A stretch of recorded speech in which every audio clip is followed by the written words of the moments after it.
Hello and welcome to season 2 of Beer with a Broker. I am delicious real estate broker Joe Peffer. I am delicious real estate agent Matt Ward. And today we'd like to introduce you to Miles Hartley, and I'm the new delicious real estate agent. welcome on board Miles Hartley. Thank you so much. I'm excited. Your first Beer with a Broker. You I excited? know. I'm super excited. Yeah, definitely.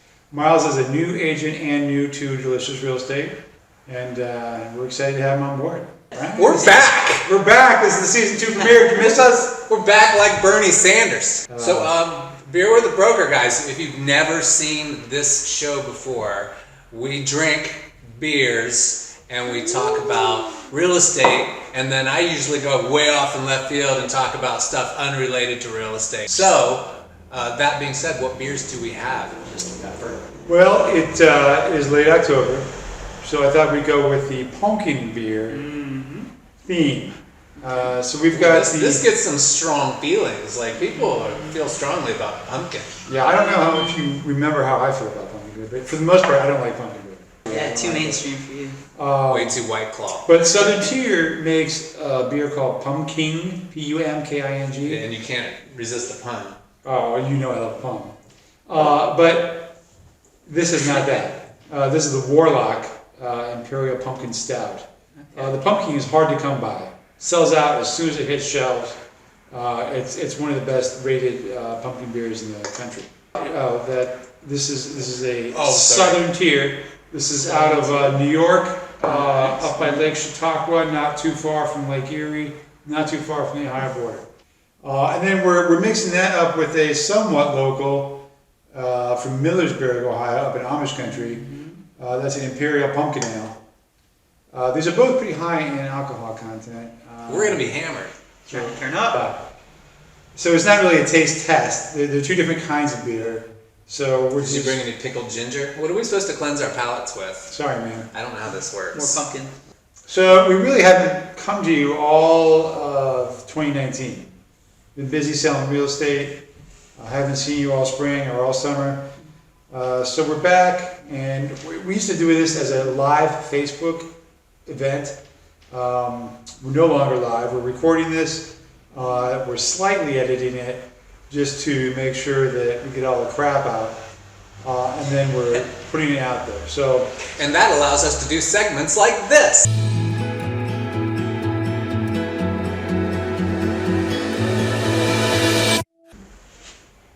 When can I drink? I think. Right, you can drink anytime you like. Which one do we start with? And what did you do with glasses? Which one's and which? also you didn't tell us which glass has what. One's a stout. It's the really dark one. Oh, I don't Let's see, know. do a little smell test here. Um, Yeah. 8.6%. Wow. That's pretty strong. You know, actually, I was surprised that there weren't more local pumpkin choices. Yeah. Because it seems like everyone and their brother last year had a pumpkin beer. And I mean, maybe it's where I was at the Hills Market, and there's just weren't that many choices as far as pumpkin beers go. I love the look. So this is the ale. Yeah. He's Strawberry definitely ale. not hiding how he feels Yeah. about. No, it's not what bad. was the No, stout, it's or just is it's this very. one? Was that the I Imperial? don't know the word I'm Pumpkin looking for. It's a lot. It's like you're right. It's a meal. Yeah, Ale? Too much. Okay. but it's not too pumpkin-y. I mean, it's there, but and I hate it when they've got that too pumpkin-y sort of thing going on. It's so pumpkin-y, it's almost artificial. Like you Artificial get it at flavor. Starbucks or something. Yeah. I like stouts. I've kind of slid the stout route. We're getting into the cooler weather, so the stouts and porters, it's all starting to come back now. Well, this beer makes more sense at like almost room temperature. Yeah, it's actually not a bad It's not bad idea. at all. No. So should we start with some numbers? Numbers. I like numbers. This is where we need like you know how David Letterman would always have And the quick intro song numbers. for For sure, we need. Paul I Schaefer. will- I can sing. Numbers! I'm telling you, I can edit this. I can put that in. Real estate numbers. Okay, so let's just see where we've been this year so far in 2019, and then we can go back and compare that to the last couple of years. Maybe before we even get to that, I know we should just do it because we said we're going to do the numbers, but Matt, what's your take on 2019 compared to 2018? Just like a real steady not like crazy different year. I felt like it exceeded what I thought was going to happen. I thought things were going to kind of cool off more than they did in 2019 because of various economic and buyer exhaustion and all that stuff, various economic pressures. But it did not. I think it's doing the same thing it did last year with higher priced stuff where it cools off quicker. But other than that, I mean, things still got more expensive. Things got more expensive. Shit got more expensive. And that's true. And I thought 2019 might cool off a little bit more than it did also. But really, it was a really, like you said, steady. It was very steady. I think the multiple offer stuff stuck around longer this year. Like, I feel like the buyers that were in the buyer pool had more tolerance for being in it longer, as opposed to 2018, where I felt like people went in, got beat up 5 or 6 times, and then just pieced out for the rest of the summer. Maybe a lot of people were the 2019 buyers, and they were just The 2018 buyers that came back. They just made their peace with it. Definitely had some buyers that had previous experience in the market and had pieced out for a little while and cooled off and came back. But I would say that this part of the year, I think really since July 4th, things have cooled. I think that we, especially as we got into the fall, saw a lot more price drops. Yeah. People, sellers, were starting to realize that they couldn't get away with pricing their home at an outrageous place. Yeah. Because there were fewer buyers in part. A lot of those sellers might be flippers, I don't know. But I mean, there were years there where we hardly ever saw price drops at all, right? Everything would go in contract very quickly. It would sell for more than the list price, and homes were never on the market long enough to have a price drop. So now I think we're seeing more realistic prices coming out of the gate. I think we're seeing homes that were priced too high.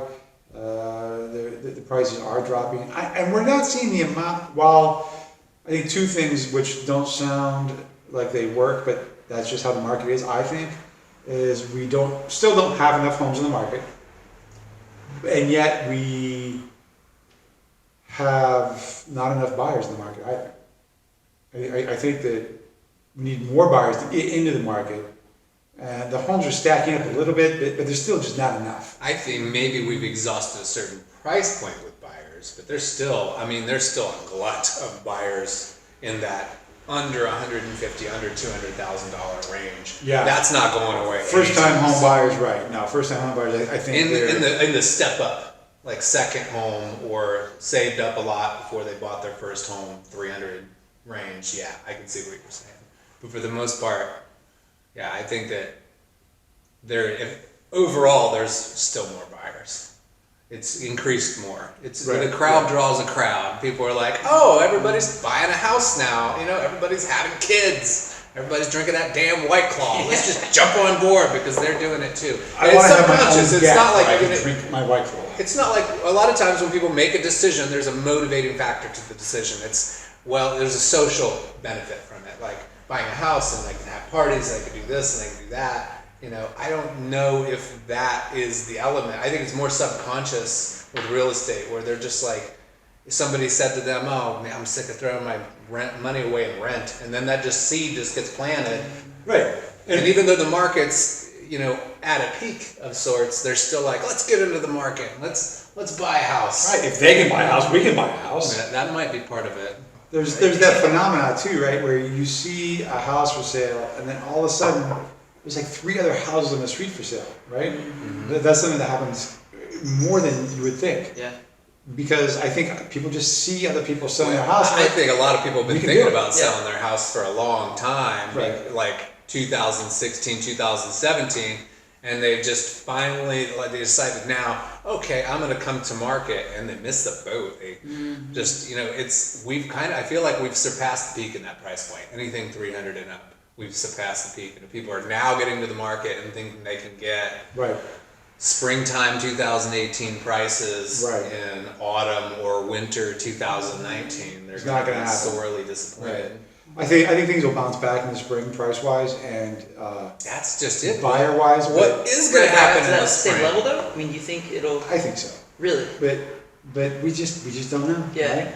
You just don't know. It's hard to predict the future. Well, it's like the same time that we have all of these economic uncertainties, we see interest rates at a level that we haven't seen since maybe 2012, 2013. Bad economic And- news is good for mortgage rates. And I argue that most often interest rates don't push people back into the buyer's pool until they get to where they are. Until we're talking about 3.35% conventional. It's supposed to go lower. I funds. mean, in the early 2020s, what they say. It's going to go back and forth. You can't afford not to buy a house. Right. I don't know. Money's cheap. I don't know if I'd say that. I don't know if you can't afford to buy a house. No. It just depends on your situation. The price of homes has been going up so quickly these last few years in the Columbus area. If you've bought your home 3 or more years ago, Oh, yeah. absolutely, Oh yeah. for and sure. you're paying PMI, Get rid of private your mortgage PMI. insurance, call your favorite realtor and ask them to let you know what your house is worth, because you can probably drop that PMI. You don't have to wait the number of years that your mortgage lender wants you to wait, because you've got probably 20% equity in your house. And just like when you shop for a mortgage initially, if you were satisfied with the lender that you used when you bought your house, go back to them, talk to them, but shop them. You know, talk to 3 different lenders and see who's going to be able to give you the least amount of cost to refi your house and the best rate, because Yeah, and it's you probably don't, going to be have, different. you don't have to refi to drop the PMI. Just so there doesn't need to be a cost involved. It can just go away. Yep. So call the lender and talk to them. Don't call the generic servicing line though, like Matt's saying. Call your dude. Call your guy. Call your gal. Call your gal. All right, so let's talk about the spring this year. It seems like forever ago already, right? The spring this past year? Yeah. This Oh, the 2019. spring 2019. So we're talking March, April, May. The big 3 months where home sales are crazy, right? Yes. We sold, and we're only talking about single family homes. Oh, are we into the numbers? The numbers. Stand Real estate numbers. alone, single family homes in Franklin County. All right, how many homes sold in the spring? 3,800 homes sold in the spring. That is down a little bit from the last couple of years, but not too much. The average price per square foot, $136 and change is the average price And per that's square what just foot keeps creeping in up. Franklin County. Just 2 years ago, that was $117, Yeah. almost $118. 10-year increments. That's a big difference, really, when you're talking about, let's say, 2,000 square foot home, $18 a square foot. That's how much has gone up in the last 2 years. That's a So, lot. sitting out, that's a difference that you're paying. The average sold price in Franklin County, the Columbus Realtors always puts out their numbers. We're talking, that MLS coverage is 16 counties. So I feel like it's almost useless to the Columbus home buyer or home seller what those numbers are. That's why we break it down to just Franklin County. Just Franklin County. That's where the And if I magic had my way, I would probably lop off parts of Franklin County, but That's neither here nor there. let's just stick with We Franklin. love you all. So the average sold price was almost $250. It was $249 and change. And just 2 years ago, in 2017, in the spring, that average price was $219. It's crazy. That's a lot It's of a huge jump. difference. A huge jump in 2 When, years. when people say that prices are going up, they are going up, and there's your proof. And last year was 234 and change. So it's jumping every year. Will it be as much of a jump next year? I don't know. I want to say no, but we'll see. All right, so summer 2019. You may or may not be surprised to know that more homes sold in the summer, we're talking June, July, August, than sold in the spring. Would that surprise you? Because everyone thinks the spring is the big selling season. It does, but experiencing it in real time, that seems completely spot on. Like just seeing how many August 7 offers I put in, Right. that makes sense. And I'm not talking about in Clintonville. I'm not talking about in Upper Arlington. I'm talking about North Linden. I'm talking about Mays Morris. I'm talking about neighborhoods that if I mentioned them, most of our viewers probably wouldn't even recognize the name of the neighborhood. Right. I think a lot of people are looking in May, but those numbers go into and they're going in contract in May, but those numbers are hitting in June, Yeah. which would explain maybe in part while spring is busy, yes, but the numbers. I count do for feel like June. the hottest part of this summer, temperature-wise, climate-wise, was the busiest in terms of closings and stuff going I in mean, it contract. makes sense though. I mean, the price went up a good bit. So, I mean, I could see why people would want to be selling and the activity would be there. But I mean, Yeah, because 258 is further into pretty the high. year, the more that number is increasing. Right, and the, so the average price per square foot this summer was $142, so $6 a square foot more in the summer than it was in the spring.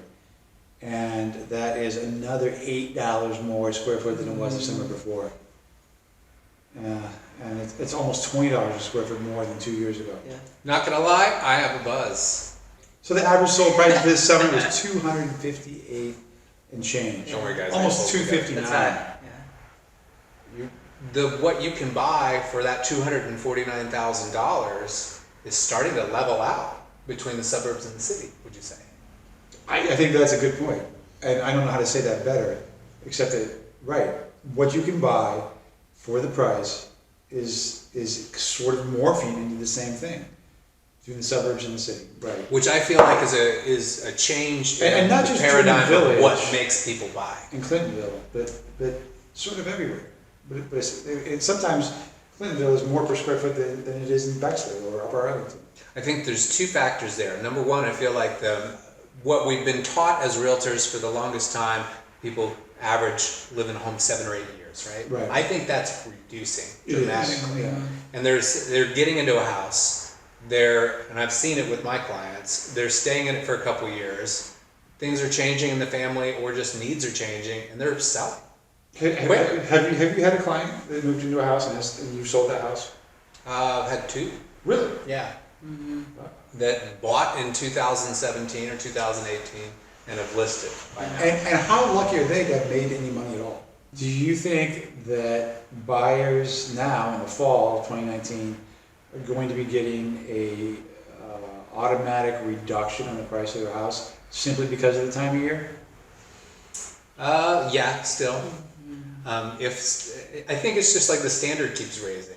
With the tick up in prices on properties, at the same time, I feel like the standard that the buyer has keeps going up slightly too. So they're expecting more for their $249,391 than they did before. Yeah, I'll tell you, buyers' expectations go up exponentially. I feel like every year. Interestingly enough, in this summer we There's sold cash, which equals it. $1.2 billion worth of real estate in Franklin County this summer, and that's just single-family standalone homes. And That's Delicious Real Estate has sold 95% of that. We are all We are sitting on a Market. mountain of money. Right. We own all the houses on the wall behind us. Yes.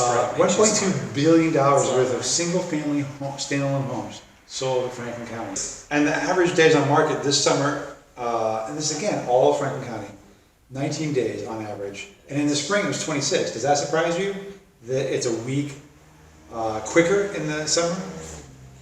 I think this year what that lends itself to is everybody decided to put their house on the market at the same time in the spring. So everybody blasted it in March and blasted it in April. And when you have more of an injection of supply, I don't have numbers to support this, but I would assume it could be all of those homes being listed at the same time made it so the buyers had more options. And then the 5 offers became 3 offers, or the 5 offers became 2 offers. Because the further along we get in this, people are starting to throw shit at the wall and see if it'll stick. No, that's absolutely true. Right? They're just like, hey, let's put our house on the market for $35,000 more than those estimate and see what happens. And then 60 days in, they settle for what the market is willing to pay for their property, which is considerably less, but still more than. And then they're what wondering, it why did would they be sell in the house? 2017. Then they're regretting their decision to. Right. I think it's interesting that over the last 3 years, during the spring and then also during the summer, the amount of homes sold almost the same amount. So there's not more buyers in 2017, 18, or 19. I mean, there's some fluctuation, but more or less it's all the same. So Same amount of buyers though. I mean, You're I saying don't- year over yeah, year. more or less. Yeah. 4680 this summer, 4784, 4760. So more or less the same amount. So in the last 6 weeks, because now we're in the fall market. So the last 6 weeks, we have a sold volume of 425 million. So it's not bad, not quite half a billion, but close. So, yeah. 24 days on market. In the last 6 weeks is the average days on market in Franklin County. And we have sold about 1,700 homes. And, no, I'm sorry, there are 1,700 homes on the market.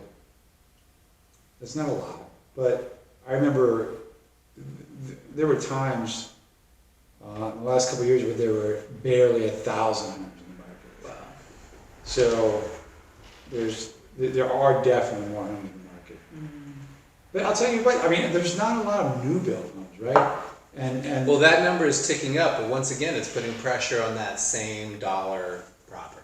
It's like they're not building a home unless it's $250,000 or more.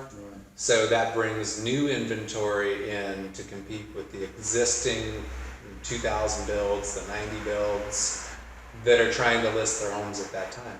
So there could be correlation between where all the builds are happening and the price point they're happening and what's taking longer to sell on the resale market. But I mean, you see advertisements amping up for the builders that are building 500 plus. Like they're sitting on homes right now, all over Central Ohio. You're getting ads, you're getting stuff, you're seeing prices reduced. I mean, they're willing to pay us actual full commission. There's stuff happening with new builds that you can read the tea leaves of and say things are changing. right, and you know, everyone across the country is crying about how there's just not enough affordable housing, and in part because people aren't building enough. And you're right, people just don't really build affordable housing. I mean, it happens here and there, but there's just not enough. Well, the affordable housing issue is an inevitable issue when we don't have strong wage growth, especially in the rural communities where you see the same increases in property values that you see in metropolitan areas, but you don't see an increase in the amount of good paying jobs coming to those areas. So people are having to commute longer. So all it takes is one spike in gas prices and people's budget is blown for an entire quarter. And that causes a bigger problem in those areas than anywhere. So you're seeing places like Lancaster, Ohio, or Marion, Ohio, or London, Ohio, that are getting harder hit than anyone. Because their prices are going up, but they have to come to Columbus to work. Or they have to go to Bucyrus to work, or they have to go to some factory somewhere else than other than when they live to work. So we've seen the migration patterns change. We've seen people either start moving way out in the country or move into the center of the city. And I think a lot of what that has to do with is where do they make their money? Right. Yeah, and I mean the state of Ohio has a ton of really good programs too that can really help people out. They do stuff for college graduates and first-time homebuyers and really a little bit of everything that can really help with that. But overall, I feel like the housing market here is pretty affordable, but it's not as affordable as it should be. Well, I think it's affordable, but the problem is affordable to only a select group of people. People that have either been in a position where they can make enough money that they could afford to be kind of anywhere, or it's affordable to people that just don't have a really high standard of living. Mm-hmm. So Right, and even with a $15 wage, and the city of Columbus just last week started paying everyone who works for the city $15 an hour. Nice. But even with that, I mean, can you buy a home? You know what, you can, I think. $15 an hour, I think that you could probably buy a home, so long as you have good credit and you're... $15 an hour, you're talking about $30,000 gross income, as long as your debts weren't out of control, which unfortunately a lot of times they are with student loan debt and whatnot. It's possible. I mean, if we're right at that point. Is it in a place where where rent you have to buy a costs home? are eclipsing what mortgage costs could potentially be? Rent in Franklin County is way up. The rent is too damn high. And they just keep building more and more apartments. That's what's the fascinating thing to me ridiculous rents. about that, is that the rent is high already, but then this injection of what seems to me predominant new builds are multifamily. That isn't actually flatlining rents. It's supposed to, and all economic indicators are that it would, and it hasn't. People just keep building apartments that are more like the amenities they would want in a place that they would buy. You know, having the entire, like there's a bar in the complex. Right. You can go to the Goat. You don't even have to drunk drive somewhere else to Columbus or Easton or anything. Right, there's like 2 swimming But it's pools. only $1,600 a workout month. facilities. $1,600. For a 1-bedroom. I'm sorry, Les Wexner. I'm sure that you own that, and I don't want to be killed. Yeah. But I mean, the rent is continuously increasing, and you're seeing people that rent in communities with good schools seeing their rent increase exponentially, which puts pressure on the school system. Next thing you know, there's a tax levy. We're fucked. Well, I think this is an opportunity for us to talk to you guys that are watching this and give us an idea of what you would like to hear about related to the Columbus/Central Ohio/ really all of Ohio real estate markets. What are some things that you feel we could cover that would make this show more valuable to you? So we've got comments down below where you can leave your feedback about what you think we should be talking about, because in the end, you are the reason we're here. What is the show that you want to watch? What is it you want to hear about? What special guests do you want to see? And we plan to do a lot more of them here in the office because we can control our environment. Yes. We may go out to a brewery from time to time. And we can cut out things that Matt says that offend most of America. 95% of this video, so just cut it all out. Yeah. It's just going to be the intro and then just looping Joe get all excited about us being back. Right, so let us know what you want to see. We'll make it happen. So which beer do you like better, Miles? Ooh, okay, They're two let me do a completely little, different okay, things. let me do a little taste test here. I'm, Okay, I'm overly gonna try to opinionated. surprise Go ahead. myself here. Can't really be a surprise. Here we go. I really like them both, but okay, so there's that.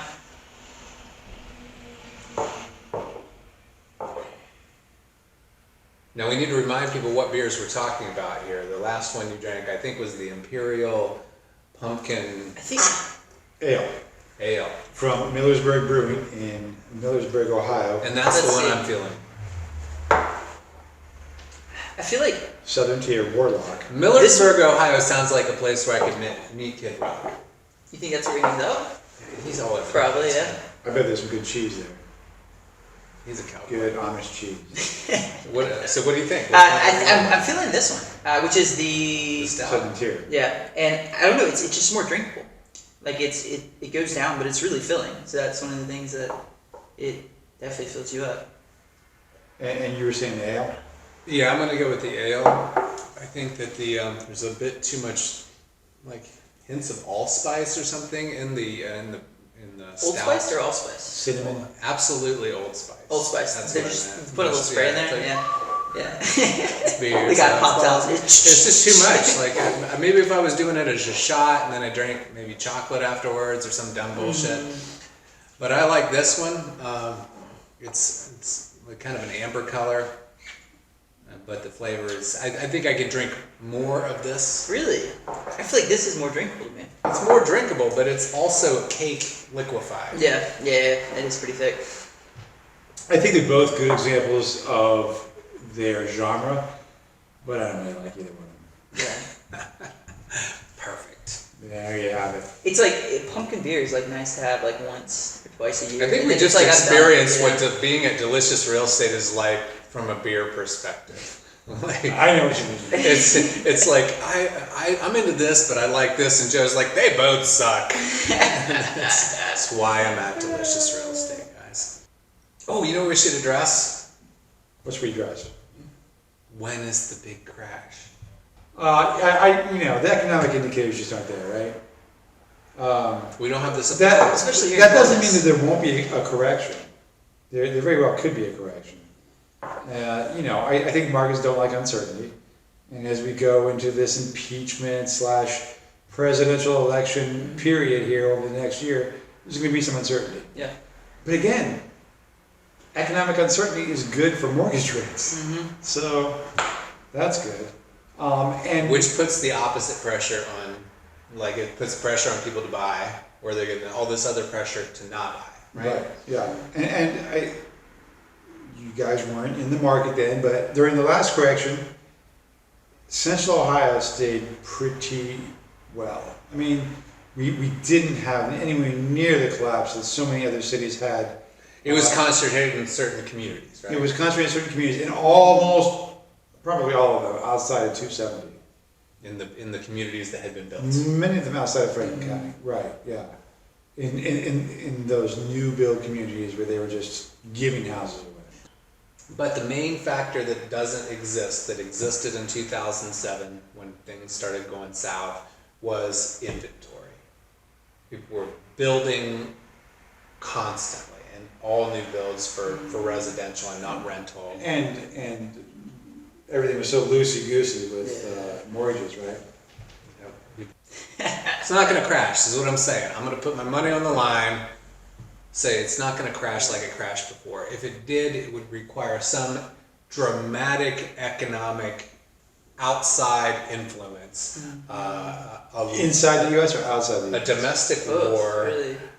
or some type of massive automation implementation that would sever all the Like robots? that would Lots of completely robots? wipe out. Yes, if we suddenly had a major shift in the way that jobs were done, it could impact that. But I don't feel like it's something that would happen in 6 months or a year. It would take years 10-year, 20-year of that timeline for that. because it still requires a lot of capital to make robots replace people at home. Oh, yeah, that's expensive to make a robot. The next Conversation episode of not Beer of going the Broker that we've Talk about. spawned from this is, will robots take real estate jobs? Yes. Exactly. They already are. Yeah, it's happening. All right, so have a pumpkin beer, and we'll see you at some indeterminate time in the future. This has been Beer of the Broker with Joe Peffer, Matt Ward, and Miles Hartley. Make sure to follow us here and also share this if you found it valuable or at least noteworthy. You can find us all on Instagram, you can find us all on Facebook. You can call any of us. We make our phone numbers readily available. There is only one delicious real estate.